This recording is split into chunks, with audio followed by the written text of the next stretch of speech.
Oke, selamat pagi semuanya. Selamat datang di pertemuan ke-8 ya. Kita membahas ekonomi lahan. Jadi intinya gini, ekonomi lahan itu adalah kita mempelajari bagaimana manusia berperilaku dalam mengalokasikan lahan. Gitu. Jadi kalau misalnya kalian baca sebuah buku atau jurnal economics of something gitu, economics of tax, economics of development, economics of water misalnya, maka intinya adalah kalian akan mempelajari mengapa kok seseorang berperilaku seperti itu. Misalnya kenapa kok kalau kita bicara ekonomi perkotaan dulu, mengapa kok orang suka ngumpul di kota gitu. Kalau ekonomi lahan misalnya kenapa kok orang-orang ya perilaku orang-orang ini bersedia membayar sewa lahan yang lebih mahal di pusat kota daripada di pinggir kota. Misalnya kayak gitu ya. Jadi economics of something itu intinya adalah kalian mempelajari perilaku manusia. Kadang kita bisa analisis juga, oh perilaku manusianya seperti ini, equilibriumnya di sini. Terus kita analisis apakah equilibrium itu efisien atau tidak. Kalau efisien, alhamdulillah. Kalau nggak efisien, terus harus gimana? Apakah dibiarkan atau mau kita intervensi? Kalau mau kita intervensi, intervensinya seperti apa? Jadi kalau intinya adalah kalau kalian keilmuan di bidang ekonomi itu seperti itu. Kita lanjut. Jadi lahan itu merupakan sumber daya, wadah, dan faktor produksi strategis bagi pembangunan untuk meningkatkan kesejahteraan manusia. Sumber daya lahan ini adalah bagian dari bentang alam yang mencakup pengertian lingkungan fisik termasuk iklim, topografi, termasuk keadaan vegetasi alami yang semuanya secara potensial akan berpengaruh terhadap penggunaan lahan. Intinya adalah ekonomi sumber daya lahan membahas alokasi dan pemanfaatan sumber daya yang langka, yaitu dalam hal ini adalah lahan. Nah, masalah dalam penggunaan lahan ini nggak terbatas pada 4 ini sih, ini cuma 4 ini contohnya. Pertama adalah urban sprawl atau persebaran area perkotaan, yaitu tren berubahnya area pertanian dan hutan menjadi kawasan perkotaan. Pertanyaannya, apakah tren ini baik untuk pertumbuhan, apakah perlu didorong atau dikendalikan? Tentu kalian sudah belajar ini di semester yang lalu ya, jadi saya yakin tentu sudah paham jawabannya. Kemudian masalah berikutnya adalah masalah pelestarian sumber daya. Jadi beberapa wilayah ini mengalami tekanan untuk dikonversi menjadi area perkotaan, padahal dia punya nilai ekologi yang unik, misal daerah rawa, hutan tropis. Nah, kemudian yang pertanyaannya adalah gimana menilai manfaat ekonomis lahan ini, yang mana manfaat ekonominya ini tidak punya nilai pasar.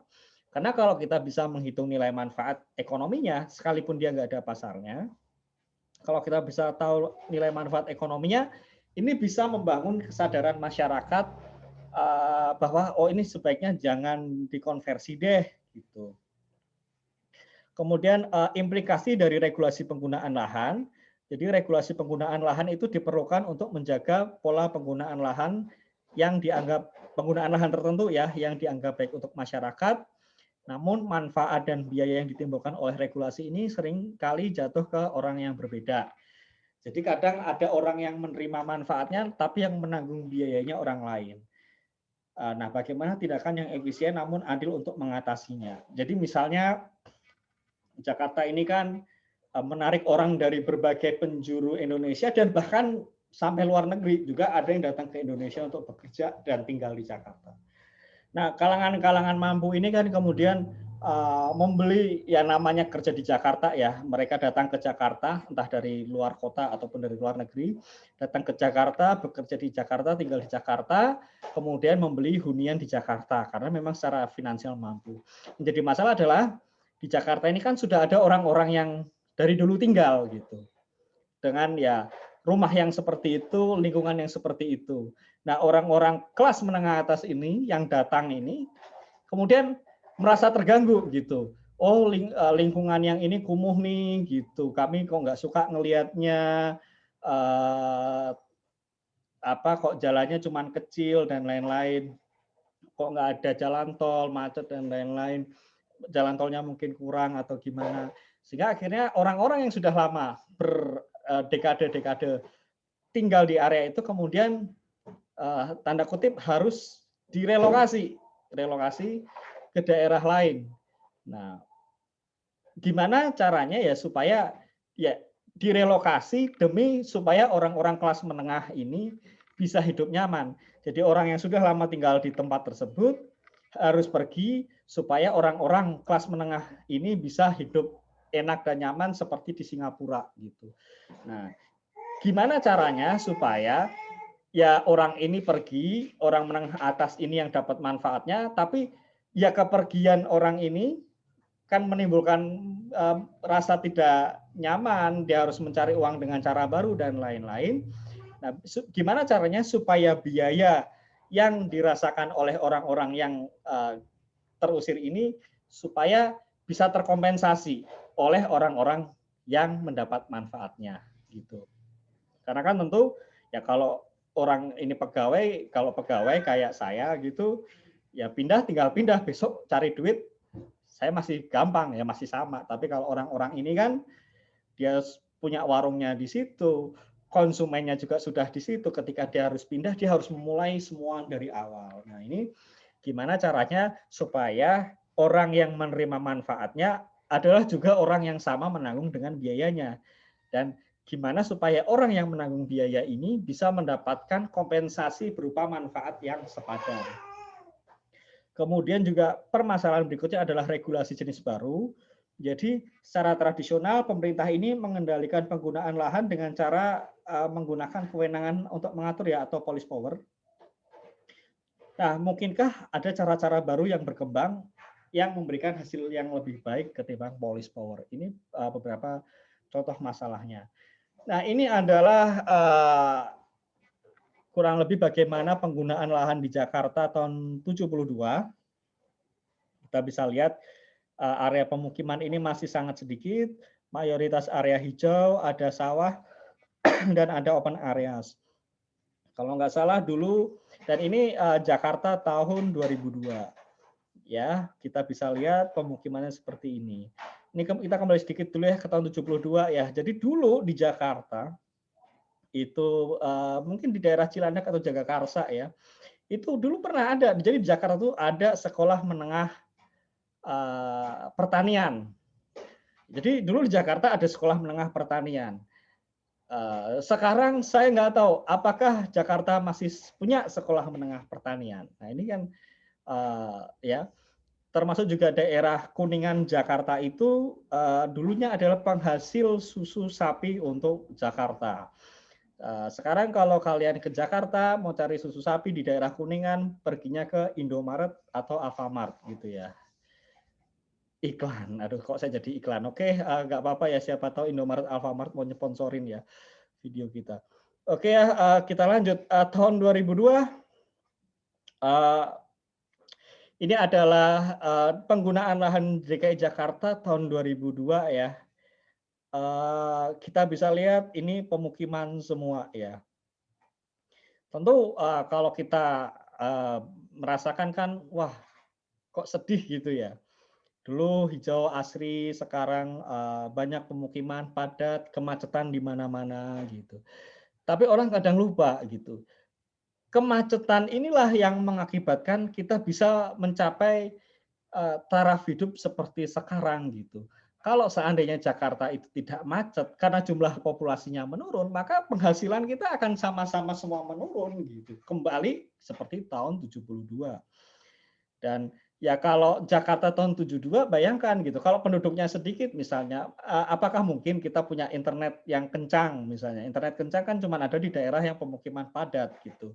Apakah akan ada hiburan-hiburan yang seperti sekarang kita alami gitu. Jadi kadang memang kalau kita melihat seperti ini, kepadatan seperti ini kok rasanya seperti sebuah masalah. Tapi kalau kita melihat ulang, penduduk yang padat ini memungkinkan kita, ya kalau kalian masih ingat pelajaran ekonomi perkotaan, penduduk yang padat ini memungkinkan kita melakukan aglomerasi ekonomi sehingga kita bersama-sama taraf hidup kita meningkat gitu loh. Orang miskin di Jakarta itu lebih sejahtera daripada orang miskin di desa.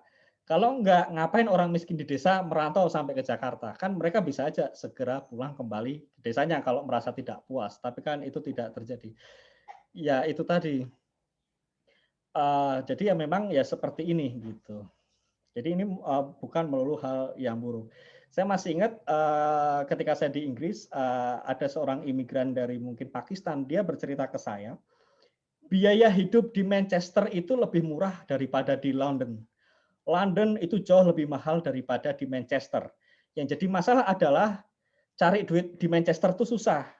Di London meskipun mahal, tapi cari duit mudah. Sehingga orang ini memutuskan untuk tinggal di London meskipun biaya hidup mahal. Mahal nggak masalah kalau bisa dibeli. Tapi kalau murah nggak punya uangnya, buat apa? Ya itu adalah konsep sederhana. Gitu. Nah kita lanjutkan ya. Lahan berdasarkan penggunaannya, ini ada 5 jenis. Ya kalau menurut slide ini ya, karena tentu tiap referensi akan punya pembagiannya sendiri sesuai dengan kebutuhan si penulis tadi dan mungkin ya persepsi yang dimiliki si penulis. Ini ada 5. Yang pertama adalah lahan pertanian, kemudian lahan pemukiman dan industri, lahan infrastruktur, lahan konservasi maupun lahan gurun. Nah, kita lanjut ya, pengertian rente lahan adalah atau rente sumber daya alam dulu, yaitu saya perlu cek ini dulu ya. Rente sumber daya alam itu yaitu adalah surplus, yakni perbedaan antara harga yang diperoleh dari penggunaan sumber daya alam tadi dengan biaya per unit input yang digunakan untuk menjadikan sumber daya tersebut menjadi suatu komoditas. Rente ini tidak lain adalah residual setelah seluruh biaya dibayarkan dan biasanya diterima oleh pemilik sumber daya. Jadi kurang lebih gini, rente ini adalah rent itu adalah surplus, yaitu antara benefit atau kadang disebutnya revenue ya.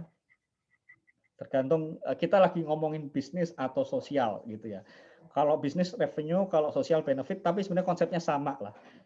Benefit atau revenue dikurangi cost. Nah, itu rent. Nah, rente adalah surplus yang diperoleh dari sumber daya alam karena kesuburannya. Ini adalah konsep dari David Ricardo 1817.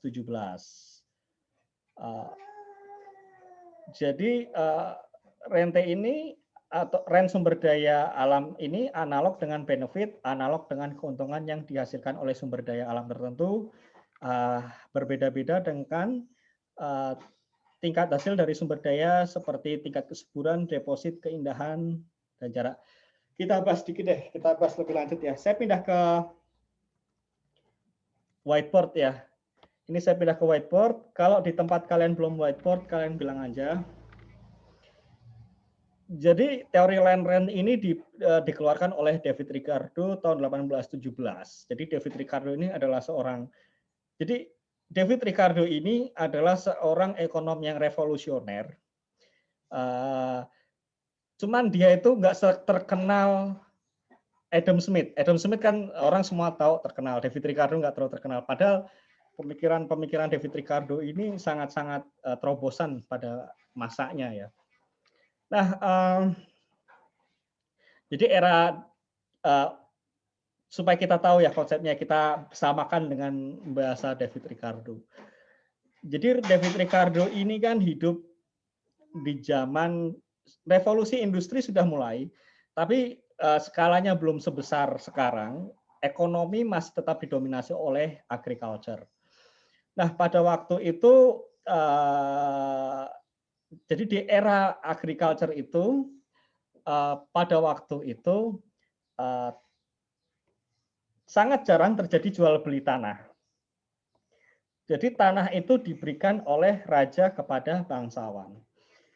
Jadi konsepnya adalah ini konsep di Eropa ya. Kalau di Indonesia saya kurang paham. Jadi raja itu adalah panglima perang, ya. Bangsawan itu jenderal-jenderalnya. Jadi bangsawan yang kelihatan pesta-pesta dan hidup mewah tadi, begitu negaranya diserang, dia pakai jubah perang, dia mimpin perang. Ya, mereka itu nggak makhluk lemah gitu. Mereka pakai baju perang, jubah perang, berangkat perang. Mereka itu jenderalnya.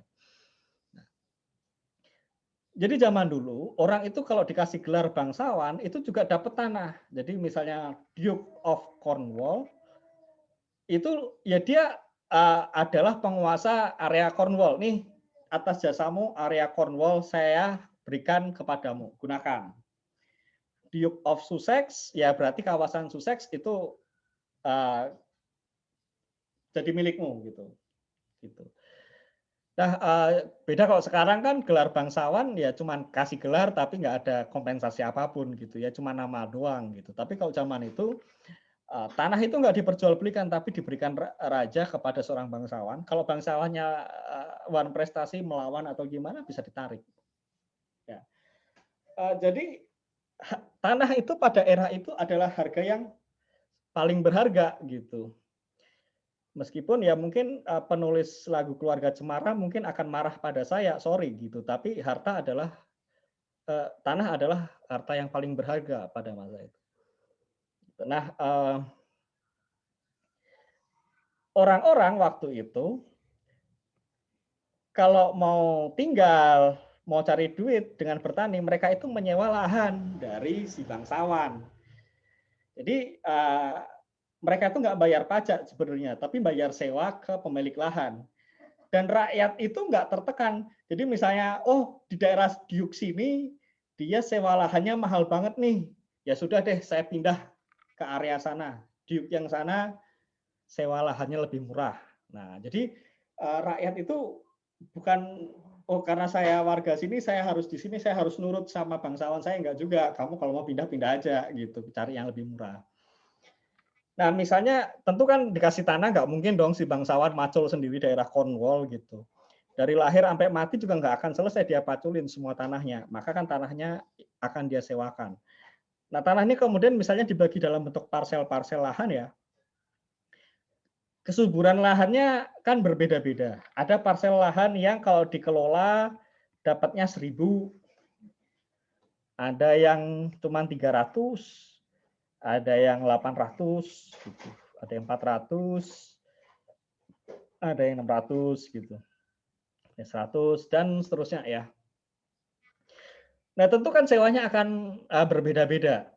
Jadi ketika lahan ini disewakan, dilelang untuk sewanya tahun ini, maka tentu orang akan nawarnya misalnya dari 100, 200, 250, begitu 300 ya stop. Nggak ada yang 350 karena kalau 350 rugi. Maka kemudian sewanya 300. 300 ini bukan yang nanti nggak ada profit ya. Ini economic profitnya nol, ya economic profitnya nol, tapi accounting profitnya tentu ada. Ya. Tanah yang 1.000 tentu ketika ditawar misalnya biddingnya sudah 300, wah saya bisa dapat 1.000, ini cuma 300, 400 saya masih untung kok gitu. Orang lain lihat wah 500 saya masih untung gitu. Orang lain lihat oh 600 saya masih untung, akhirnya stop di angka 1.000 ya. Jadi intinya adalah harga sewa rente lahan ini ya sebesar surplusnya.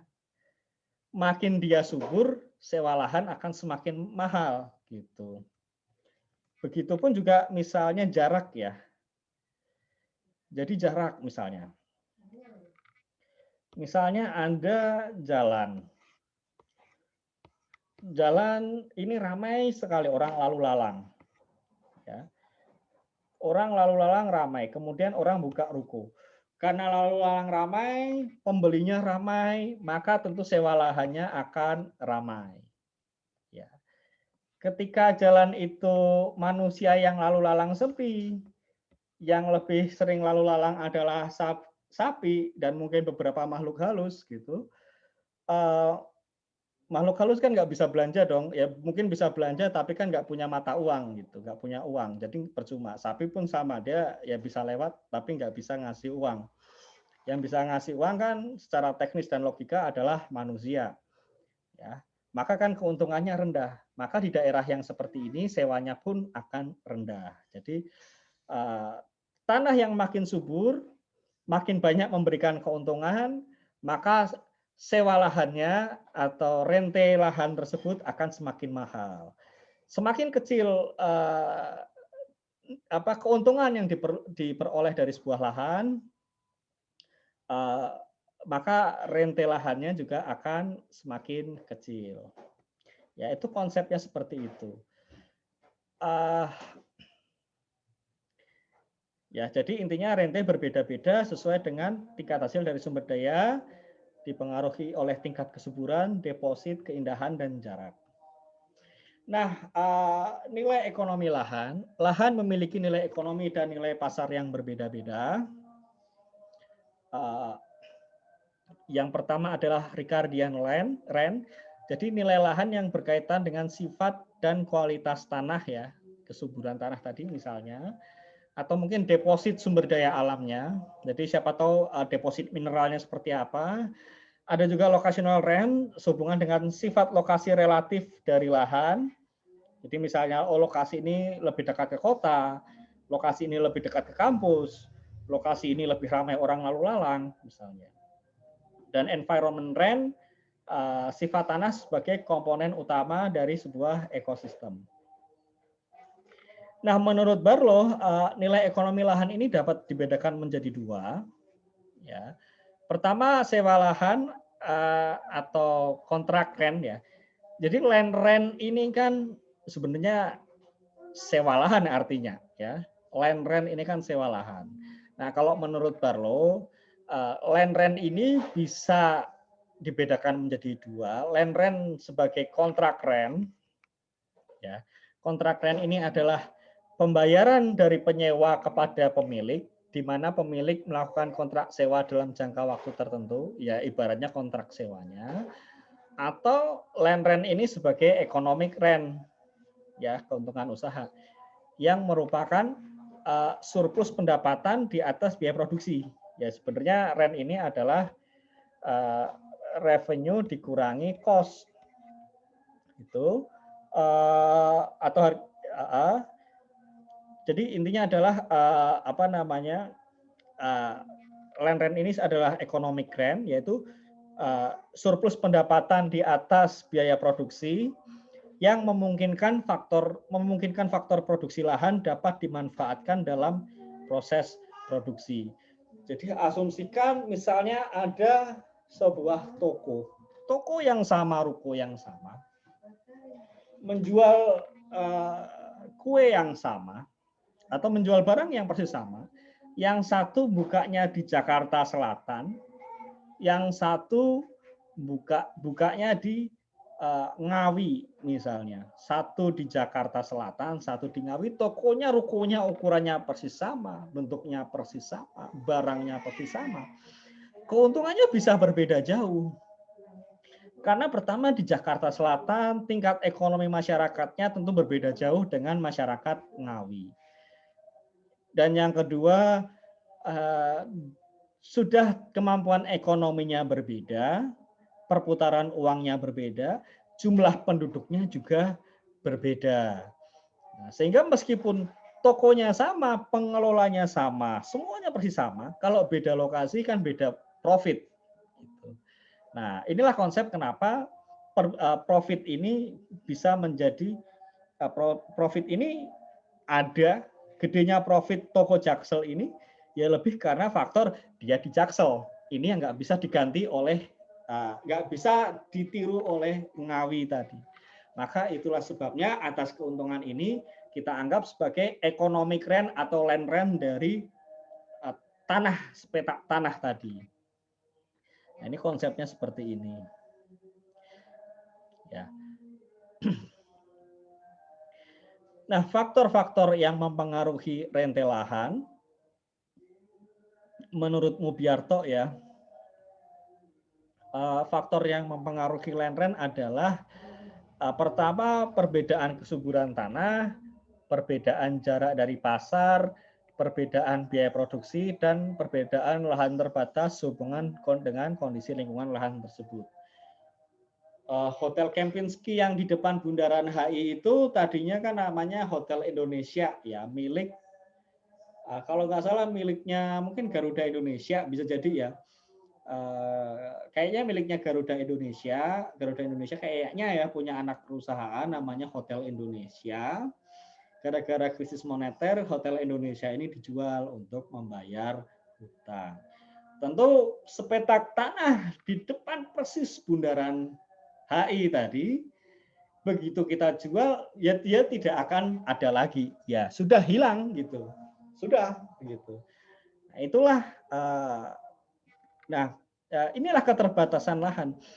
Kalau sudah dimiliki orang, ya sudah gitu, nggak bisa lagi gitu. Soalnya kalau pas suatu saat dia jual, kalau nggak mau jual ya sudah. Nah ini adalah ya nggak bisa ditiru lagi. Nah ini yang bisa mengaruhi rente dari lahan tersebut. Nah efisiensi sosial dalam penggunaan lahan, net social benefit yang dihasilkan dari penggunaan lahan disebut sebagai land rent. Land rent ini adalah net social benefit ini adalah benefit dikurangi cost. Tentu kalau disebut sosial begini, maka benefitnya adalah sosial dan cost-nya juga sosial. Ya. Jadi misal penggunaan lahan untuk keperluan menanam beras menghasilkan pendapatan 10 juta per tahun. Jika seluruh biaya tanamnya 4 juta, maka land rent sebesar 6 juta rupiah per tahun. Ya, jadi mudah ya. Nah, ini mungkin copy paste aja. Kita lanjut. Nah, ini adalah pola pemanfaatan lahan menurut von Thuner ya. Ini tahun 1800-an. Jadi ini tentu adalah apa yang von Thuner lihat di situ. Ini mungkin masih berlaku di beberapa daerah seperti di Indonesia juga. Jadi ini pusatnya adalah pusat pertumbuhan, pasar, rumah, palawija, ternak kecil. Kemudian ini adalah hutan untuk bahan bakar ya, jadi kayu bakar. Kemudian ini adalah gandum ya atau padi, dan ini adalah ternak besar. Kemudian di luar ini adalah hutan rimba ya. Hutan rimba. Jadi ini pola pemanfaatan menurut von Thuner. Nah, atas dasar pengetahuan von Thuner itu, maka rente lokasi menurut von Thuner seperti ini. Ini rumus ini sebenarnya bisa kita pahami lebih mudah ya. Price minus cost ini kan profit ya. Profit per unit barang. Profit per unit dikalikan seluruh unit, maka ya ini namanya total profit. Biaya produksi ya, harga jual dikurangi biaya produksi, berarti jadi keuntungan per unit, kalikan jumlah unit yang terjual, maka ini menjadi total profit. Simple. Nah, YDF ini, Y ini adalah produksi ya, satuannya ton.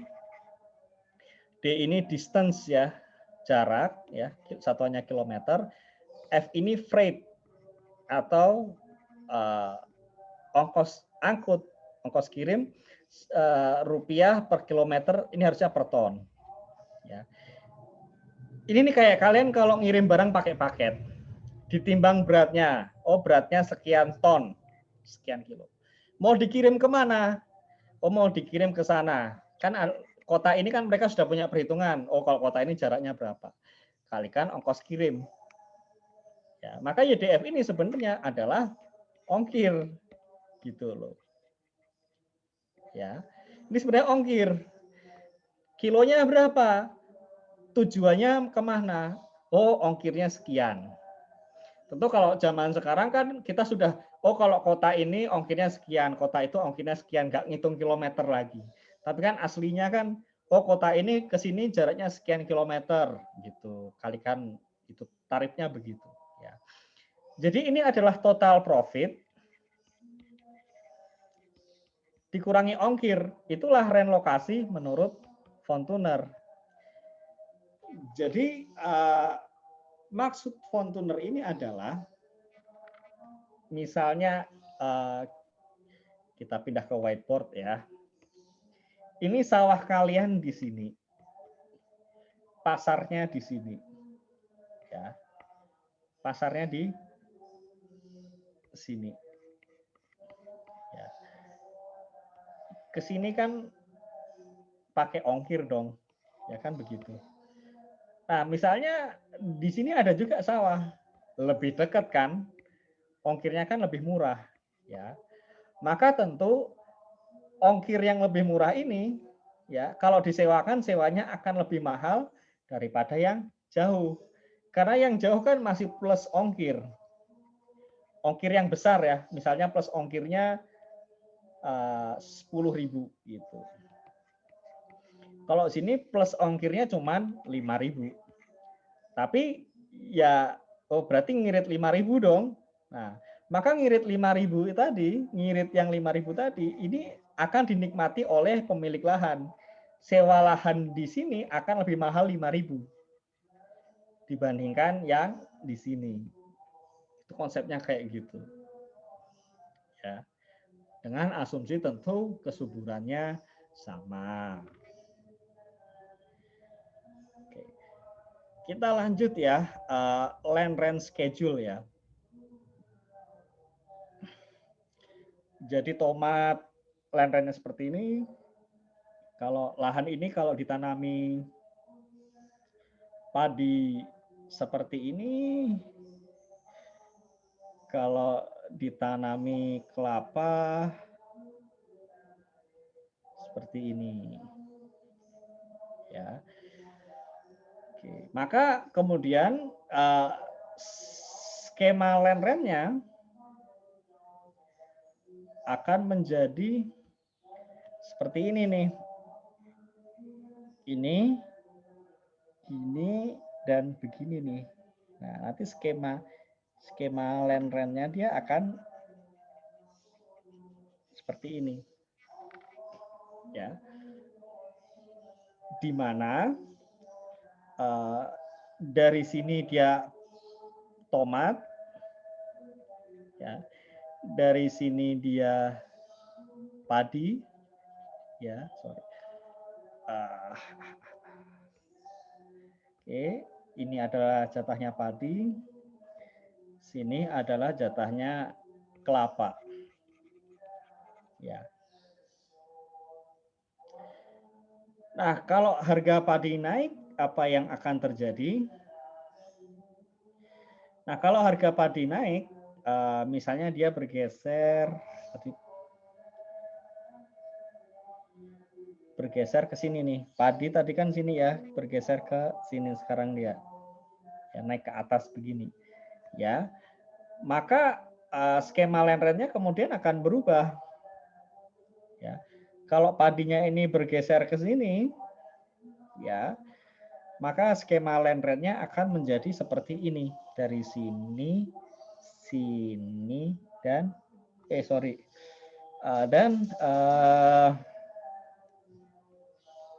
lah kehapus semua. Dari sini, sini, ya, sini nih. Tomatnya sekarang cuman di sini, ya, karena di sini ini kalau tomat diterusin dia akan lebih akan lebih murah ya. Kemudian dari X4 ke X5 ini sekarang jadi padi, ya. Kemudian X5 ke X3 ini sekarang kelapa. Jadi terjadi perubahan. Ya. Begitupun juga kalau tiba-tiba ada perumahan housing gitu.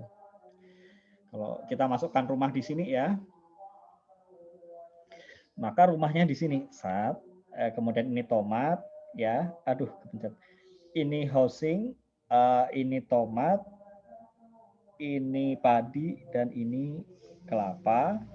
Ya, ini rumah, ini tomat, ya. Kemudian ini padi, dan ini kelapa, ya. Ini rumah. Area 0 sampai 46 ini rumah. X6 sampai ini adalah areal pertanian tomat. X6 sampai X2 ini area pertanian padi, dan X2 sampai X3 ini area kelapa. Kalau housingnya kemudian terjadi kenaikan, sehingga housingnya ini naik ke sini. Masih ada pertanian tomat enggak? Tomat hilang. Jadi sudah enggak ada tomat lagi. Ya, tomat. Oh, tomat masih ada sih, tapi tipis sekali. Ini tomat, kemudian ini padi ya, dan ini kelapa. Ya intinya gitulah. Kalian bisa coba-coba sendiri nanti di rumah. Oke, ini aman bagi kesehatan kalau kalian mau coba-coba di rumah. Jadi nggak usah khawatir, nggak ada dampak pada kesehatan. Kemudian kita lanjutkan ya. Sekarang nilai pasar lahan. Nah, saya ceritakan dulu nilai pasar atas aset ya. Jadi dalam ilmu ekonomi, nilai pasar atas aset adalah net present value dari semua expected future net benefits yang akan diterima dari aset tersebut. Net present value dari all expected future net benefits. Saya kasih contoh ya. Jadi nilai pasar atas sebuah aset itu akan tergantung pada ekspektasi kita atas net benefit yang akan kita terima di masa depan. Saya kasih contoh ketika Cristiano Ronaldo menggeser botol Coca-Colanya. Ini azan ya, kita break dulu ya. Oke, kita break dulu. Baik, Pak. Ya, kita azannya udah selesai ya, kita lanjutkan. Jadi nilai pasar atas sebuah aset itu adalah adalah net present value dari semua expected future net benefits yang kita ekspektasikan akan kita terima gitu. Jadi net present value dari semua future net benefits yang kita ekspektasikan akan kita terima. Jadi contohnya ketika Cristiano Ronaldo menggeser botol Coca-Cola, kemudian mengatakan bahwa jangan minum Coca-Cola, minum air putih aja, dia lebih sehat bagi kesehatan kalian. Nah, orang-orang ini kemudian, wah, ini Coca-Cola penurunnya akan menurun nih, penjualannya akan menurun nih. Kalau penjualannya akan menurun, profitnya akan menurun, dividennya menurun. Kita jual aja. Nah, apakah kemudian penjualannya menurun? Kan belum tentu, masih di masa depan. Emangnya orang kalau disuruh jangan minum minuman ini karena nggak sehat. Emang orang berhenti minum nggak juga gitu. Jangan merokok karena nggak sehat. Ya, yang merokok tetap aja ngerokok. Jangan minum Coca-Cola, minum air putih aja nggak sehat. Emang orang yang minum Coca-Cola peduli gitu kan nggak juga gitu ya. Nah, cuma intinya gitu. Jadi orang yang megang saham Coca-Cola ini khawatir, wah ini Ronaldo ini basis fansnya besar. Kalau kalau Ronaldo bilang minum air putih, penjualan air putih menurun gitu. Penjualan Coca-Cola menurun. Berarti profitnya akan menurun, dividennya akan menurun. Kita jual, maka nilai sahamnya pun ikut turun. Gitu. Karena ekspektasi turun di masa depan. Cuman kadang kita juga harus ngaca. Emang pendukungnya Ronaldo sama suka olahraganya kayak Ronaldo gitu. Kotak-kotak begitu kan enggak juga ya. Ya gendut-gendut aja gitu loh. Ya kayak saya juga ya jembling-jembling aja gitu. Ya. Begitupun juga ketika Nintendo merilis Pokemon Go dulu ya, zaman dulu gitu. Ketika itu kan Pokemon Go rilis, orang beramai-ramai menginstal, memainkan gitu. Kemudian kan orang langsung wah ini nanti bisa potensi kerjasama nih antara Nintendo dengan penyedia kafe atau penyedia tempat wisata atau penyedia hiburan. Jadi nanti monster-monster yang langka itu ada yang rare ya, yang langka atau yang spesial gitu. Nanti adanya di kafe ini nih. Kalau kafenya berani bayar mahal, makin rare gitu, makin langka gitu. Nah, sehingga nanti Pokemon Go ini bisa dapat keuntungan, Nintendo bisa dapat keuntungan dari partnership dengan berbagai tempat tadi. Berarti ini potensi profit dong. Nah, ketika kemudian para investor ini, oh, dia mengekspektasikan bahwa keuntungan Nintendo di masa depan itu tinggi, maka orang kemudian rame-rame beli saham Nintendo.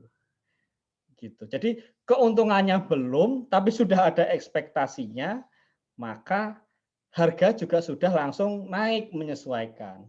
Begitupun juga pada lahan. Ketika pemerintah mengatakan, oh Kalimantan Timur, mana Pak Penajam Pasir, pokoknya area ini akan jadi ibu kota baru. Pindahnya kan belum, ya.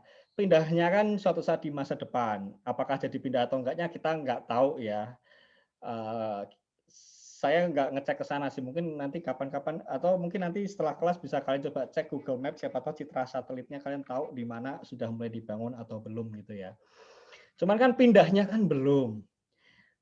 Apakah sudah pasti dijual akan untung, akan lakukan? Belum.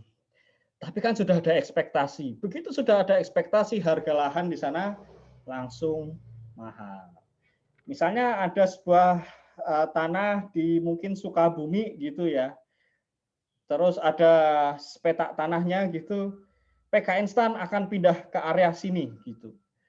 Sudah ada ininya nih. Oh sudah tahu. Oh area ini nih akan jadi PK Instan. Maka rumah-rumah di sekitarnya nilai lahannya langsung naik karena mereka sudah langsung ekspektasi. Oh nanti bisa bangun kos-kosan, nanti bisa ini bisa itu, harga sudah naik. Padahal mungkin bangun PK Instannya mungkin baru 10 tahun lagi, 20 tahun lagi. Jadi nilai pasar atas sebuah aset, termasuk aset ini adalah lahan, itu adalah net present value dari all expected all expected future net benefits. Jadi ekspektasi atas future net benefits di masa depan ini kita net present value kan itu sudah jadi harga pasar lahan. Rumusnya seperti ini. Nah, alhamdulillah untungnya adalah kita punya banyak pakar matematika di dunia ini dan mereka menemukan bahwa ini sama dengan ini. Kalau nggak ada yang menemukan ini, kalian harus ngitung ini semua nih. Begitu TS, UAS bercucuran tuh sampai 100 tahun, 200 tahun bercucuran kalian menghitungnya. Tapi alhamdulillah kita harus berterima kasih bahwa para pakar matematika ini sudah menemukan yang ini sama dengan ini, ya. Maka ini ya sama dengan ini kan, maka present value adalah begini. Di mana R ini adalah annual rent dan R kecil ini adalah discount rate. Ya.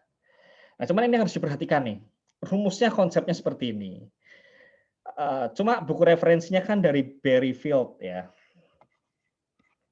Berryfield. Saya nggak tahu di LMS apakah ada bukunya atau enggak. Tapi saya punya bukunya. Rumus Berryfield-nya seperti ini. Tapi di buku yang sama, beberapa halaman berikutnya, ketika dia memberikan contoh soal yang akan kita bahas di belakang, ininya nggak dihitung. Gitu. Nah, jalan tengahnya sepertinya begini. Ini saya bahas dulu di depan ya.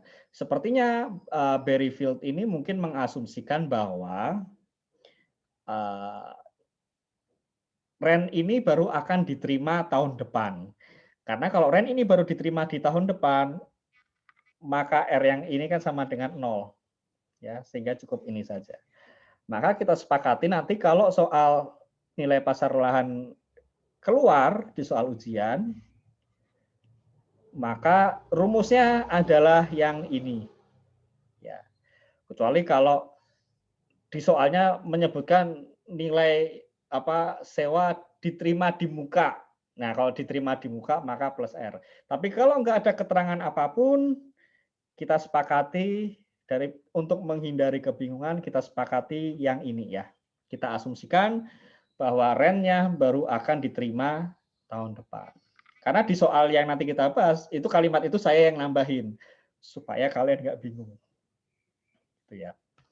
Oke.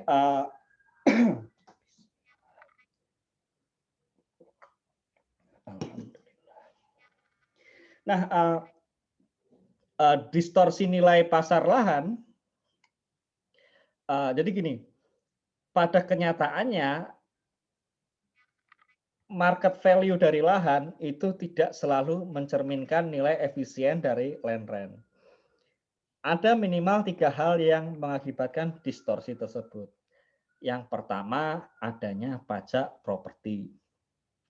Jadi misalnya kayak saya dulu beli rumah 246 juta. Ya, saya kalau ditanya harga rumahnya berapa? 246, kan saya bilang gitu. Yang saya nggak sebut adalah selain membeli dengan harga 246 itu, saya membayar pajak-pajaknya, BPHTB, SHM, dan lain-lain. Habisnya mungkin 30 sampai 40 juta. Anggap aja 40.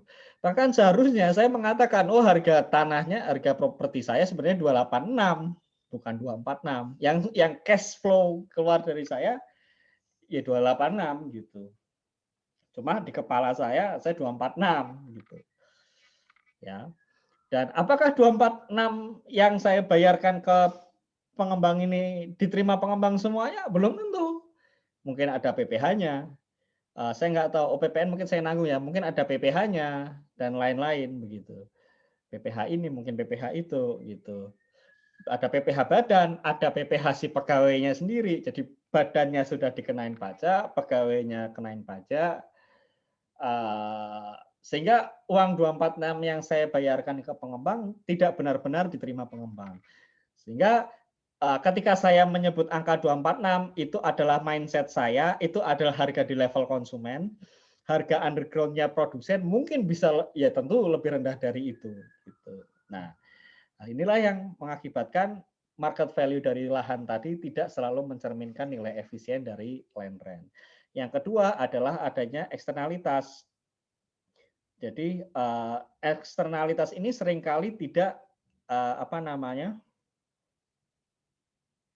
tidak ikut menjadi eksternalitas ini tidak ikut menjadi penghitungan dalam harga tadi, atau bisa jadi tidak ibaratnya tidak benar-benar ya tidak ikut jadi pertimbangan ya. Jadi gini, gampangnya gini, eksternalitas tuh.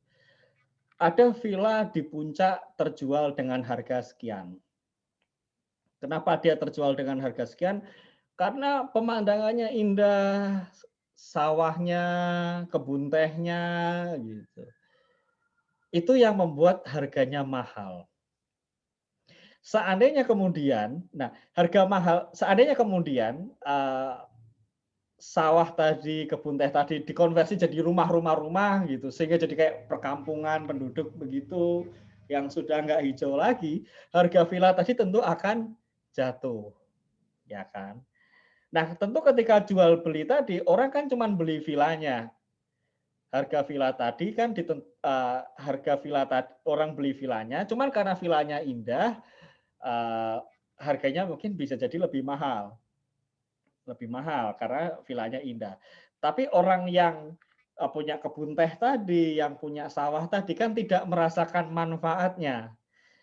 Dan nilai jual beli tadi ini kan tidak akan permanen. Dalam artian kalau tiba-tiba pemilik sawah, pemilik kebun teh ini mengkonversi lahannya, bisa jadi kan harganya akan jatuh. Nah, eksternalitas ini seringkali tidak diperhitungkan dalam harga pasar tadi. Nah, saya kalau nggak salah ada hotel, entah di puncak atau di mana. Dia bahkan sampai membeli sawah-sawah dan kebun-kebun di sekitar hotel tadi. Tujuannya untuk mempertahankan. Jadi lahan-lahan itu dia beli, terus ya sudah dia biarkan fungsinya seperti adanya gitu. Sehingga pengunjung ini apapun yang terjadi, ya ini sudah dia beli gitu, nggak mungkin dikonversi kecuali kalau dia mau konversi. Nah, itu adalah upaya si hotel tadi untuk mempertahankan agar harga sewa hotelnya bisa tetap mahal.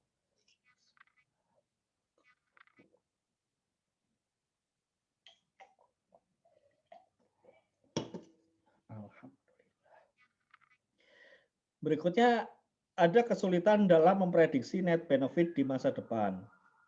Jadi kondisi dunia dinamis, net benefit seringkali berubah-ubah dan pengukuran atas probabilitas ketidakpastian seringkali terlalu rumit. Akibatnya nilai lahan terkadang tidak mencerminkan land rent yang seharusnya. Jadi contohnya misalnya kayak di Aceh ya, di Banda Aceh dan di Kota Padang ya. Dulu sebelum ada gempa, ada tsunami, harga tanah di pinggir pantai itu mahal sekali. Orang lebih suka tinggal di pinggir pantai. Selain karena akses atas pantainya juga indah, kan pusat kota juga adanya di pinggir pantai. Mal-mal yang lama yang ada di Kota Padang itu lokasinya pinggir pantai gitu, dekat sekali dengan pantai. Tapi ketika Aceh kemudian gempa disusul tsunami, Padang mengalami gempa hebat tapi tidak tsunami. Tapi kemudian muncul pengetahuan bahwa ternyata ada risiko tsunami. Dan kita sudah lihat nih apa yang terjadi kalau tsunami. Maka nilai-nilai lahan di pinggir pantai ini kemudian mengalami penurunan. Orang kemudian memilih untuk tinggal jauh dari pantai. Pengembangan-pengembangan besar di Kota Padang itu terjadinya jauh dari pantai. Bahkan kantor BPKP pun pindah yang tadinya dekat pantai di pusat kota, termasuk kantor wali kotanya itu pindah jauh dari pantai. Maka ya itu tadi net benefit di masa depan ini ya akan sulit memprediksinya karena ketika adanya perbedaan pengetahuan, adanya mungkin perbedaan preferensi, apa namanya, apa yang kita anggap benefit hari ini mungkin tidak dianggap sebagai sebuah benefit 30 tahun lagi gitu. Nah, kebijakan publik dalam mekanisme pasar ini kurang lebih ada 4 ya, mungkin ada lagi yang lain tapi dalam buku ini 4. Yang pertama mekanisme pasar ya. Jadi pemerintah terlibat jual beli lahan dengan sektor swasta dan individu, ya biasa lah. Kemudian penetapan kawasan penting atau eminent domain, pemerintah menetapkan suatu kawasan sebagai kawasan yang penting untuk kepentingan publik dan mengambil hak penggunaan lahan dari pemilik lahan. Pelarangan ini disertai kompensasi yang adil. Jadi intinya ada kawasan dianggap penting untuk kepentingan publik, maka pemerintah kemudian mengambil hak guna lahan tadi dari pemilik lahan, hak gunanya bukan hak pemilikannya gitu. Disertai kompensasi. Contoh eminent domain ini nanti ada di soal, nanti kita bahas belakang. Nah, kemudian penggunaan kekuatan kewenangan atau police power ya. Jadi pemerintah menggunakan kewenangannya untuk mengatur penggunaan lahan. Kalau nggak diturutin nanti ada sanksi. Jadi misalnya ada zonasi atau zoning, ada subdivision control, misalnya regulasi luas lahan minimum. Sekarang ini kan luas lahan rumah yang dijual itu terus menurun ya. Dulu ketika saya beli rumah gitu, sedang masa transisi ya, rumah yang semula luas tanah terkecil itu 84 di daerah Tangerang itu menjadi 77. Sekarang itu 50 60 gitu. 50 seringnya 50 luas tanah yang diperjualbelikan untuk rumah-rumah baru. Kalau di Jakarta bahkan 30 meter itu ada yang jual tanah di sana. Rumah 30 meter. Jadi kayak misalnya kalau lantai 1 garasi, lantai 2 baru ruang tamu. Nah, bisa pemerintah melakukan subdivision control, jadi misalnya bikin regulasi, kalau bikin jual beli rumah, pengembang mulai tanggal sekian, luas lahan minimum tidak boleh kurang dari sekian. Mungkin misalnya ada pertimbangan untuk kesejahteraan masyarakat, masyarakat butuh kalau lahan segini dianggap terlalu padat, bisa menimbulkan misalnya depresi atau misalnya gitu ya. Atau misalnya bikin aturan jumlah area publik minimum untuk developer. Jadi misalnya 5% dari luas kawasan harus menjadi ruang terbuka hijau. Gitu. Sehingga mau nggak mau developer harus ngikut. Kalau nggak ngikut, nanti bisa kena sanksi. Kemudian ada aturan standar bangunan, ada regulasi lingkungan, misalnya regulasi adanya area serapan air hujan, atau mungkin ada regulasi pembangunan kanal-kanal penampung air hujan, atau regulasi pembangunan biopori, dan lain-lain. Kemudian juga adanya perpajakan ya, jadi selain mempengaruhi sumber pendapatan, pajak atas lahan, bumi dan bangunan juga dapat mempengaruhi penggunaan lahan. Ini nanti ada contohnya di belakang, kita bahas nanti di belakang aja. Nah, ini contoh kasus ya. Pertama, terdapat sebidang tanah saat ini digunakan untuk pertanian. Net benefit-nya 200 juta per tahun. Ini net benefit ya. Net social benefit-nya 600 juta per tahun. Ya. Net social benefit adalah penjumlahan dari net benefit dan external benefit. Ini harus dipahami dulu nih, supaya nggak keliru ya. Net social benefit, yang dimaksud net social benefit dalam soal ini adalah net benefit ditambah externality. Ya, externality.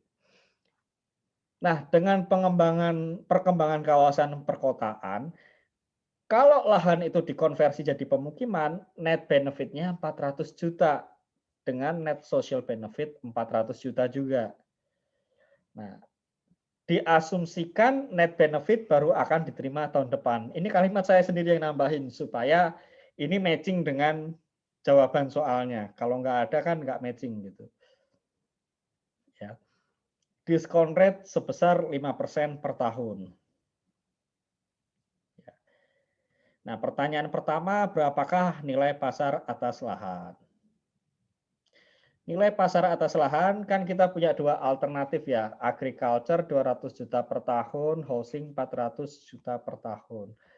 400 land price kalau agriculture itu 4M berasal dari 200 juta dibagi 5%. Land price housing 8M berasal dari 400 juta dibagi 5%. Pertama pertanyaannya nilai pasar atas lahan. Kalau kita tahu lahan ini posisinya sebagai agriculture. Ya. Nah, kalau asumsikan kesempurnaan informasi bahwa si pemilik lahan dan developer sama-sama tahu bahwa kalau dikembangkan jadi housing akan dapat akan dapat keuntungan 400 juta per tahun. Baik si pemilik lahan maupun semua developer semua sama-sama tahu bahwa meskipun sekarang posisinya agriculture 200 juta per tahun, tapi kalau dikembangkan sebagai housing 400 juta per tahun. Ya. Maka ketika dilakukan lelang atas tanah, maka ketika angkanya 4M, apakah sesuai harga agriculture ini, apakah akan berhenti? Enggak. Karena developer yang lain akan melihat, nanti kalau saya kembangkan jadi housing, ya, ingat ya, ini biaya konversi diasumsikan tidak ada. Jadi biaya konversi asumsikan nggak ada. Developer ini mikir, kalau seandainya tanah yang sekarang 4M ini saya konversi jadi housing, saya kan akan dapat keuntungan 8M. Kalau saya bidding 5M, saya masih untung 3M. Ya, bidding lah 5M. Developer lain mikir, wah 5M, saya masih bisa dapat untungnya, nanti dapatnya 8M. Saya masih untung dong 3M. Bidding lagi 6M. Developer lain, wah 6M, saya kan bisa dapat untung 8M, dia bidding 7M. Yang tadi bidding 5M mikir, saya mungkin masih dapat untung 7,5M gitu. Yang tadi bidding 3M waktu masih bawah mikir, ya udahlah saya bayar 8M aja deh gitu.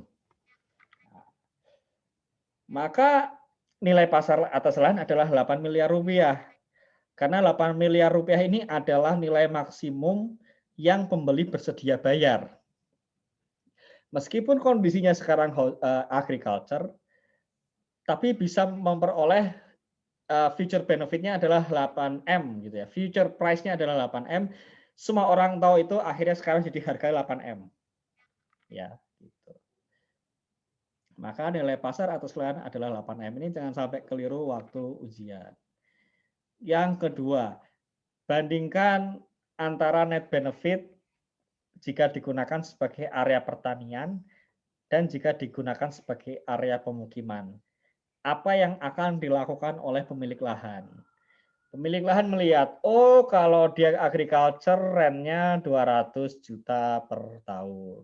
Kalau housing 400 juta per tahun. Ya simpel aja sih. Nggak ada biaya konversi kan. Ya sudah, saya konversi lahannya menjadi area pemukiman supaya saya dapat 400 juta rupiah per tahun. Gitu. Simpel. Gitu. Maka pemilik akan mengkonversi lahan menjadi lahan pemukiman. Bandingkan net social benefit lahan jika digunakan sebagai pertanian dan jika digunakan sebagai pemukiman. Mana yang lebih efisien secara sosial? Kalau agriculture memberikan manfaat 600 juta per tahun. Society ya, net social benefit ya. Kalau agriculture memberikan 600 juta per tahun. Kalau housing 400 juta per tahun. Maka secara sosial penggunaan lahan di sektor pertanian lebih efisien. Ya. Nah, jika menggunakan mekanisme pasar, tindakan apa saja yang dapat dilakukan oleh pemerintah dan berapa biaya yang harus dikeluarkan? Jawaban yang pertama, mekanisme pasar, kalau menggunakan mekanisme pasar ada dua jenis. Yang pertama, pemerintah keluar uang, beli lahan seluruhnya sebesar 8M. 8M ini kita tebus supaya kita dapat benefit 12M. Ya. Jadi cost-nya 8M, benefitnya 12M. Ya. Total benefit 12M, total cost 8M. Maka benefit kan lebih besar daripada cost. Ya. Ini bisa dilakukan. Dengan mengeluarkan uang 8M, kita akan memperoleh benefit 12M. Jadi yang pertama, pemerintah beli lahan sepenuhnya sebesar 8M. Tapi gimana kalau pemerintah nggak punya uang buat beli 8M? Atau punya tapi eman-eman, mending digunakan untuk program lain. Kalau bisa saving, kenapa enggak? Gitu. Nah, cara kedua adalah pemerintah cukup beli hak pengembangan lahan. Hak pengembangan lahan ini maksudnya gini, pemilik lahan tetap punya lahannya, dia bisa garap sebagai pertanian, tapi dia tidak boleh mengembangkan lahannya di luar pertanian.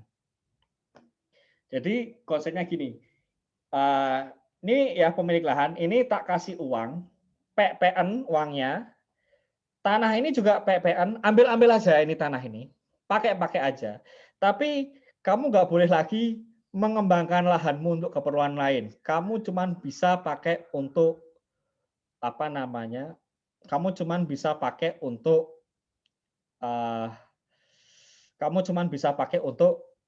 pertanian aja. Jadi kita kasih uang, ini aku kasih uang, tanah ini tetap jadi milikmu, gunakan seperti biasa, tapi kamu tidak punya lagi hak untuk mengembangkan. Hak pengembangan saya tarik menjadi milik saya. Berapa nilai yang harus ditawarkan supaya si petani mau? Ya. Land price-nya sebagai agriculture kan 4M. Ya. Kalau sebagai housing kan 8M. Ya sudah, kalau agriculture kamu kembangin jadi housing kan kamu dapatnya 4M kan? Nah, kamu tak kasih uang 4M, ya. Uang 4M ini adalah selisih karena kamu mengkonversi. Kamu tak kasih 4M, tapi kamu nggak boleh konversi jadi housing. Rumahmu tetap agriculture.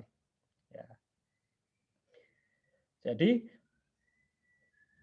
oh agriculture kan harganya 4M, housing itu 8M. Kalau tanahmu itu kamu konversi jadi housing kan kamu dapat keuntungannya 4M. Ya sudah, ini tak bayarin tuh 4M-mu, ya. Aku bayarin nih 4M. Tapi kamu nggak boleh lagi konversi lahan. tetap pakai sebagai agriculture. Nah, ini adalah cara yang kedua. Cara kedua inilah yang dinamakan sebagai eminent domain tadi. Ya. Jadi daripada saya keluar duit 8M buat beli tanah, toh saya tuh nggak butuh tanahnya, pemerintah nggak butuh tanahnya gitu. Kalau dikasih tanah malah kita bingung. Terus mau kita apain itu tanah? Nggak mau kita konversi, ya kan? Kita cuma butuhnya dia tetap sebagai agriculture. Ya sudah, kita bayarin aja 4M-nya, hak pengembangannya. Biar tetap dia olah jadi agriculture. Toh kalau dia olah jadi agriculture kan tanah itu terawat. Bisa jadi pemandangan. Tanah yang itu tetap agriculture bisa mengembangkan usaha di sekitarnya. Ya, jadi ya kurang lebih seperti itu. Nah, pertanyaannya, apakah ini akan kita gunakan atau tidak? Kita pakai mekanisme yang ini atau tidak? Nah, ini sebenarnya tergantung. Society-nya selisihnya antara agriculture dengan housing berapa? Kebetulan di soal ini adalah 4M. Kita keluar 4M untuk mendapatkan manfaat 4M, ya kan? Kalau enggak konversikan, kalau dikonversikan apa namanya? Kalau dilakukan konversi, society ini kan kehilangan 4M. Sementara nilai yang dibayarkan 4M, maka ini impas. Jadi mau cara kedua boleh, cara pertama boleh. Sama-sama bagusnya. Kalau cara pertama akan selalu boleh karena kan lahan untuk pemerintah kan gitu. Cuman keluar duitnya kan 8M kan lumayan, toh pemerintah nggak butuh lahannya. Dan kalau lahan itu tetap dipegang orang lain, ya dia akan kelola sebagai pertanian dan itu juga bagus juga. Gitu. Nah, kalau seandainya selisih society ini mungkin nggak 4M nih, mungkin society-nya ini anggap aja society-nya 13M, ya. Maka kan kalau konversi kan penurunannya minus 5M. Cuma bayar 4M, dapat benefit 5M. Eksekusi, bagus. Tapi kalau seandainya ini 10M, ya, sehingga penurunannya cuma 2M, ya, yang dibayarkan 4M, ya jangan. Kamu keluar uang 4M untuk menghindari kerugian 2M. Kan nggak worth it gitu. Tapi semua kembali berpulang kepada kalian. Oke lah minus 2M, tapi kan misalnya nih, mungkin faktor-faktor tapi kan ini kalau dijumlah mungkin bisa juga minus 2M lagi sih. Jadi totalnya ujung-ujungnya ya minus 4M juga misalnya. Tapi ya kalau secara logika nalar, kalau sudah benar-benar diperhitungkan dan sudah kepegang, oh ini society ini 10M, ya, dan kalau konversi kerugiannya 2M, kalau biayanya 4M buat apa gitu, ya. Jadi kalau kasusnya seperti ini maka rekomendasinya adalah ya sudah jangan pakai cara kedua gitu. Karena nggak worth it bagi pemerintah untuk membayarkan 4M untuk menghindari masalah yang cuma minus 2M. Nah, cuman memang ada problematika dalam penggunaan eminent domain tadi, di mana kan harus melakukan penggantian secara adil. Pertanyaannya, berapakah nilai yang adil? Apakah rent yang sekarang atau nilai lahan berdasarkan potensi rent? Gitu. Jadi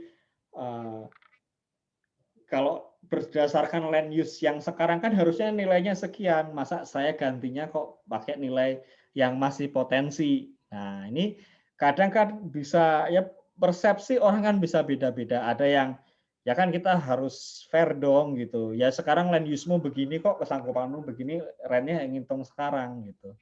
Tapi ada juga yang bilang, ini kalau saya jual ke pasar kan segitu gitu. Nah, ini memang konsep adil ini kalau kalian belajar ilmu ekonomi, adil itu ternyata konsepnya ada banyak gitu, ada sangat banyak.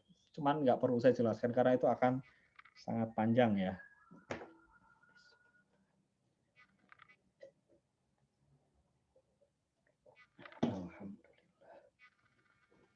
Nah, berikutnya kita bahas strategi perpajakan untuk mengatur penggunaan lahan. Jadi kembali ke mungkin lebih baik lebih ke kita apa namanya kita ya udahlah kita kembali ke soal kasus mula gitu. Untuk mempertahankan penggunaan lahan sebagai lahan pertanian, pemerintah bisa bikin regulasi bahwa nilai properti didasarkan atas use value. Jadi NJOP, nilai jual objek pajak ini didasarkan atas use value dan bukannya market value. Sehingga NJOP ini tidak selalu menunjukkan market value.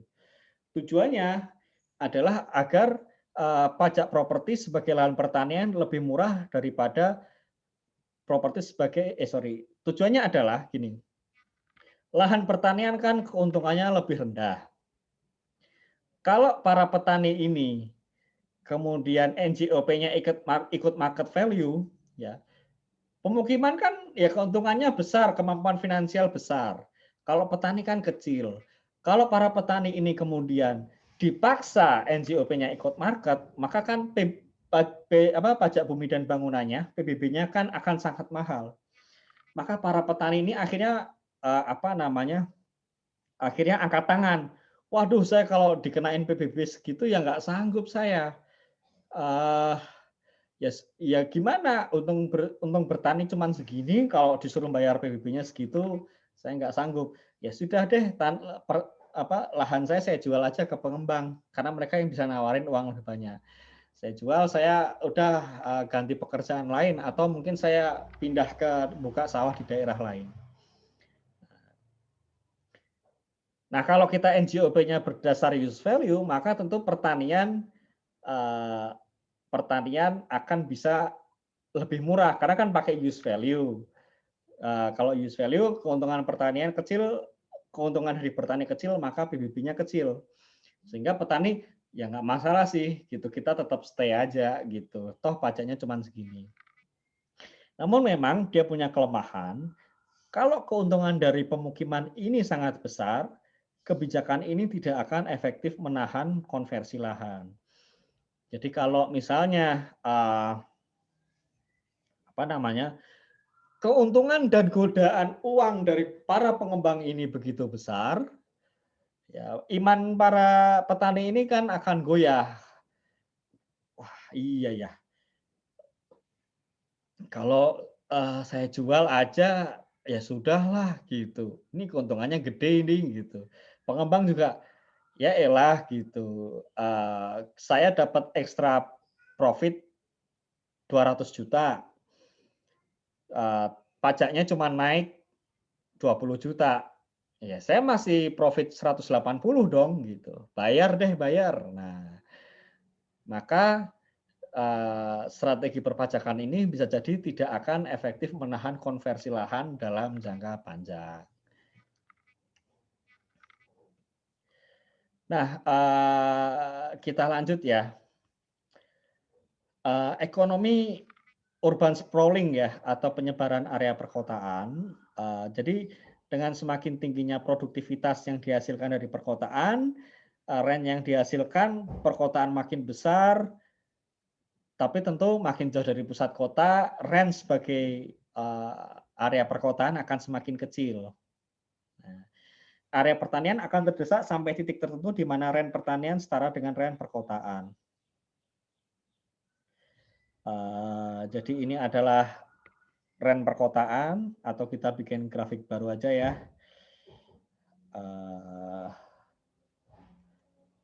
Oke, kita bikin grafik baru aja. Oke, ini apa ini? Ini distance ya. Ini distance atau jarak. Kemudian ini satuan moneter ya. Nah, apa namanya? Ini adalah perkotaan. Kita C aja ya. Apa ini disebutnya? Oke, ini C ya, city ya. Kemudian hijau ini adalah agriculture. Ini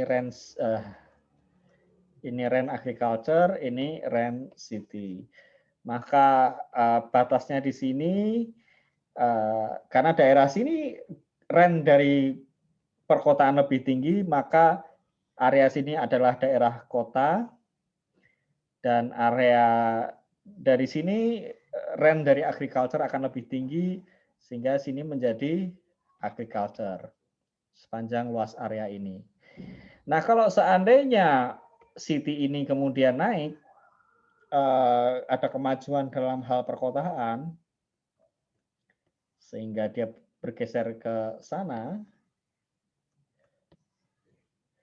ini RC2, ya, RC2, ya, maka akan terjadi urban sprawling, dia akan bergeser ke sana, sehingga city ini akan sebanyak ini, dan agriculture-nya cuma tinggal segini, gitu. Jadi terjadi urban sprawling. Oke, kemudian kita lanjut ya. Land rent dan nilai lahan. Kita sampai jam 1 ya kalau nggak salah ya, betul ya? Betul, Pak. Oke, jam 1 ya. Oke, land rent dan nilai lahan dalam kondisi lingkungan yang memiliki ketidakpastian. Jadi dalam ilmu ekonomi kita juga mempelajari gimana ekonomi, bagaimana orang membuat keputusan kalau ada ketidakpastian. Maka kita menghitung expected ya. Jadi nilai expected di sini expected annual rent. Jadi pertama kita identifikasi, oke kita mungkin tidak pasti, tapi kita batasi dulu. Kita punya beberapa skenario, bisa tidak terbatas ya. Skenario misalnya ada orang ini mau kita konversi jadi ruko terus jualan baju atau tidak. Ya. Kita kemudian bikin 3 skenario. Ya. Salah pencet lagi. Skenario pertama adalah A, penjualannya tinggi. Yang B, penjualannya sedang-sedang saja. Yang C, penjualannya sangat rendah. Ya. Terus kita identifikasi. Kalau penjualan pertama kita bikin probability-nya dulu. Risikonya kayaknya 5% bahwa penjualan kita akan tinggi. Misalnya. Atau bukan 5% ya. 10% probability-nya penjualan kita tinggi. 70% penjualan kita sedang-sedang saja. 20% probability kita penjualannya rendah. Kalau penjualan tinggi, net benefit-nya berapa? Atau net profit-nya berapa? Oh, sekian. Kalau misalnya 100 gitu ya. Kalau sedang berapa? Oh, sedang ini 50. Gitu. Kalau rendah, ya, oh 10. Ya. Ini masing-masing kita kalikan, 100 dikalikan 10%, dapatnya sekian. 50 dikalikan 70%, dapatnya sekian. 10 dikalikan 20%, dapatnya sekian.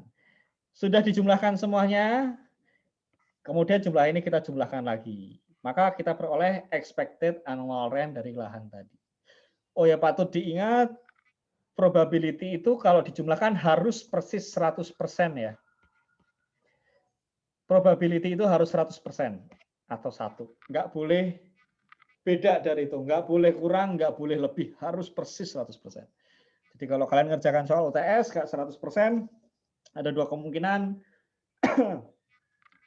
Kalian yang salah atau soalnya yang salah. Ada 2 kemungkinan. Selalu ada kemungkinan soalnya yang salah. Selalu ada kemungkinan. Tapi bisa jadi kalian aja yang salah. Nah, itu harus dipahami juga. Jadi harus diwanti-wanti. Oke.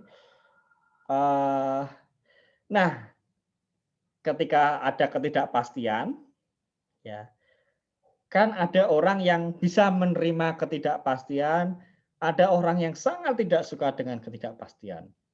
Orang-orang yang tidak suka dengan ketidakpastian ini adalah orang-orang yang bersedia membayar untuk produk-produk asuransi. Ya. Orang yang tidak suka ketidakpastian ini, orang yang anti ketidakpastian ini memunculkan potensi pasar untuk produk asuransi. Nah, diasumsikan kesempurnaan informasi dan juga persaingan sempurna, maka nilai premi adalah potensi nilai kerugian dikalikan kemungkinan terjadinya kerugian. Itu adalah premi yang dibayarkan. Contoh kita bahas nanti. Nah, nanti kita bahas di sini. Jadi sebuah lahan jagung luasnya 1 hektar, profil sebagai berikut dalam jutaan rupiah. Kalau kondisinya aman, maka panennya 1,4 M, kos yang dibayarkan 600 juta, maka net benefitnya adalah 800 juta. Tapi kalau badai, jagungnya kan bertebaran semua. Nggak ada yang bisa dipanen.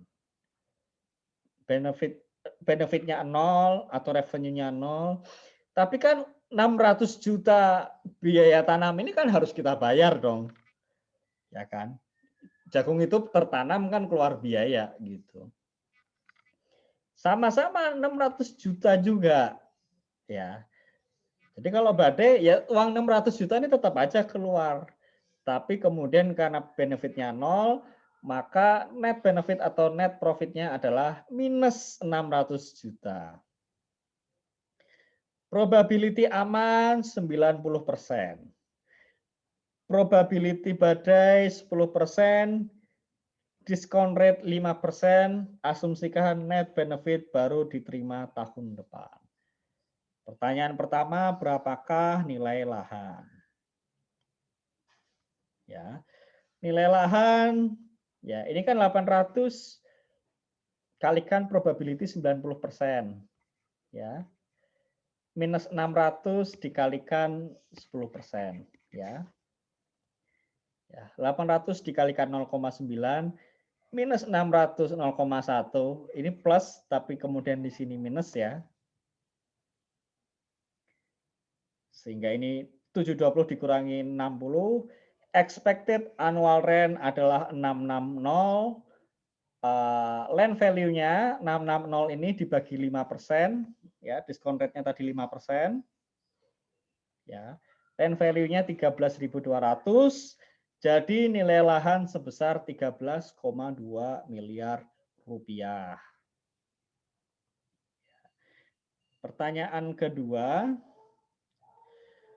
berapakah penurunan nilai lahan karena adanya kemungkinan terjadinya badai? Kalau tidak ada kemungkinan terjadinya badai, ya nilai lahan, ya tentu kalau nggak ada kemungkinan badai, net benefitnya kan 800 ya. Maka ini 800 dibagi 5%, 16.000.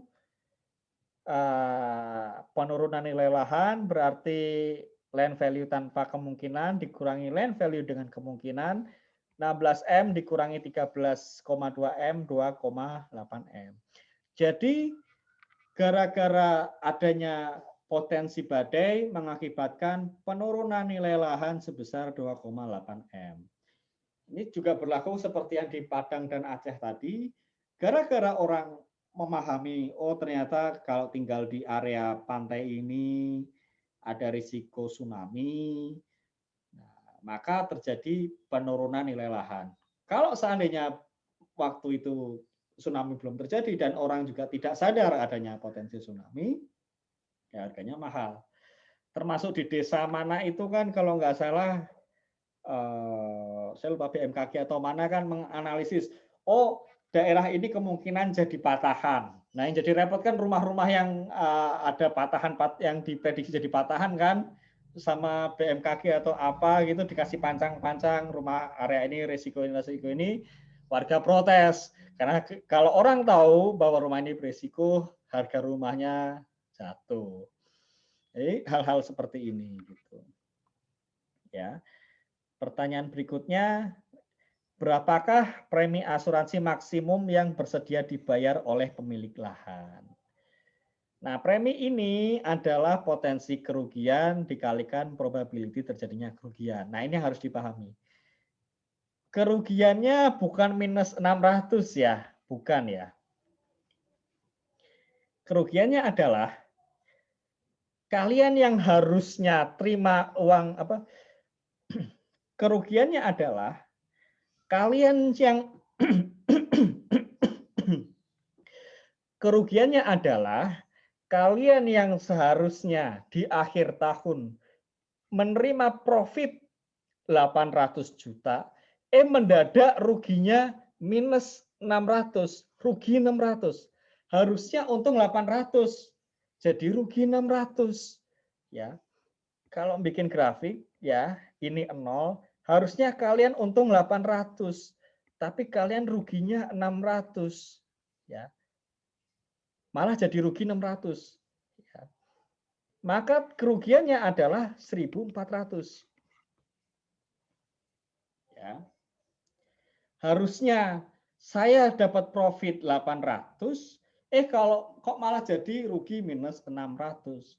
Maka tingkat potensi kerugiannya adalah 800. Ini salah ketik ya.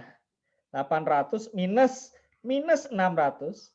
800 dikurangi minus 600 yaitu 1.400 dikalikan probability. Probability-nya adalah 10%. Maka 0,1 preminya 140. Ya. Atau kalau kalian mau pakai logika simpel, ya, kerugiannya tuh gini. Harusnya kan normalnya, saya kan keluar uang 600 di awal dong. Waktu panen kan cash saya pegang cash 1,4 M, ya kan? Saya pegang cash 1.400. Ya. Jadi di awal tahun saya investasi nanam jagung 600 juta gitu.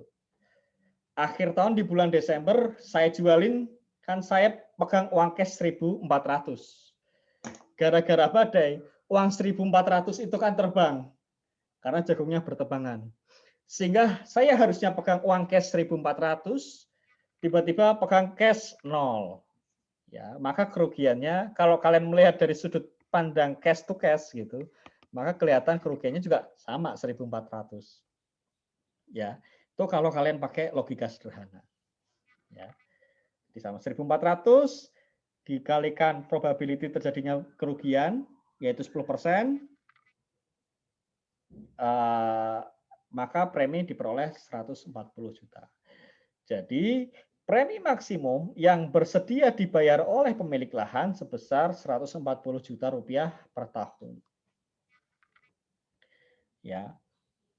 Nah, pertanyaan berikutnya, seandainya pemilik lahan membeli premi asuransi, apakah net benefit pemilik lahan akan berubah?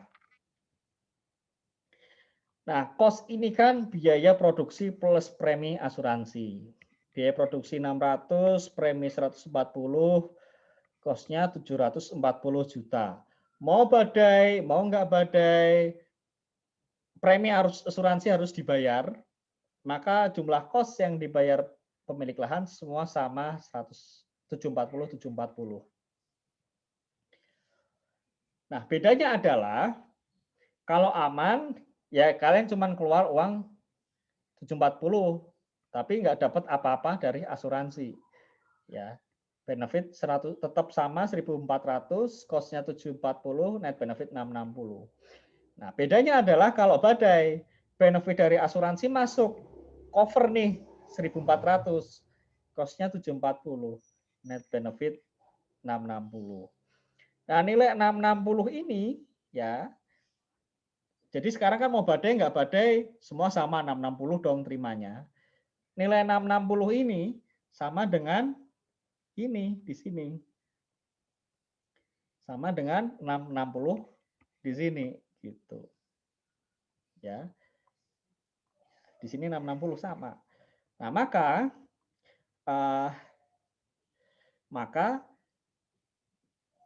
dengan pembelian asuransi mau badai mau tidak, net benefit pemilik lahan sebesar 660 juta rupiah.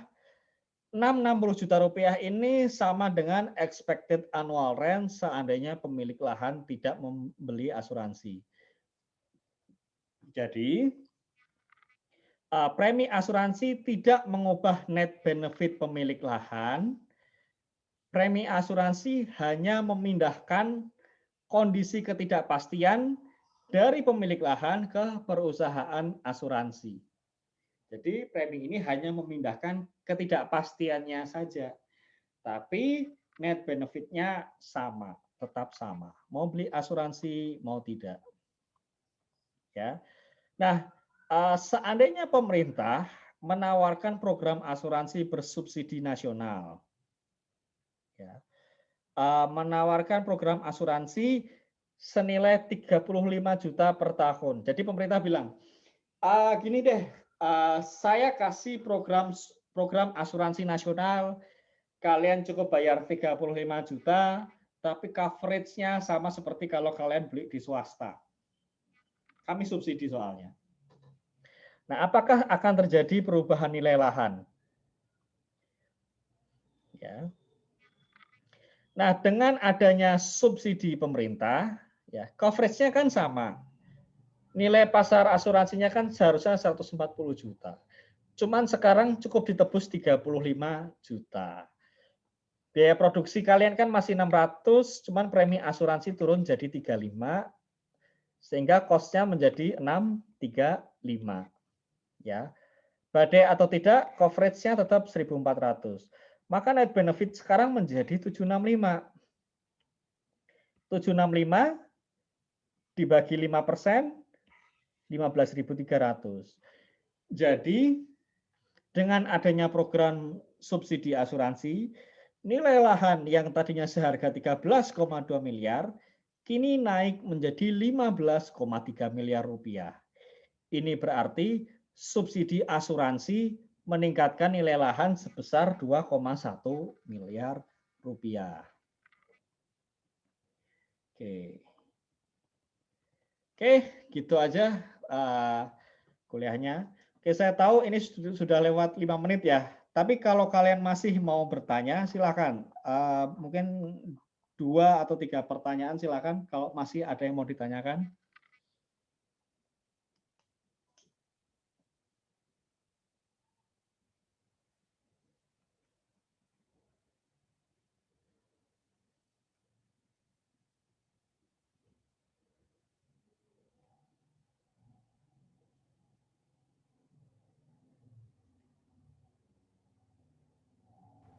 Izin bertanya, Pak. Oke, nama absen. Saya Mika Zumrotun, absen 17, Pak. Oke, Mika Zumrotun silakan. Absen 17 ya? Iya, Pak. Oke, silakan. Jadi tadi sempat dibahas tentang kayak konversi lahan pertanian ini ya, Pak. Ya.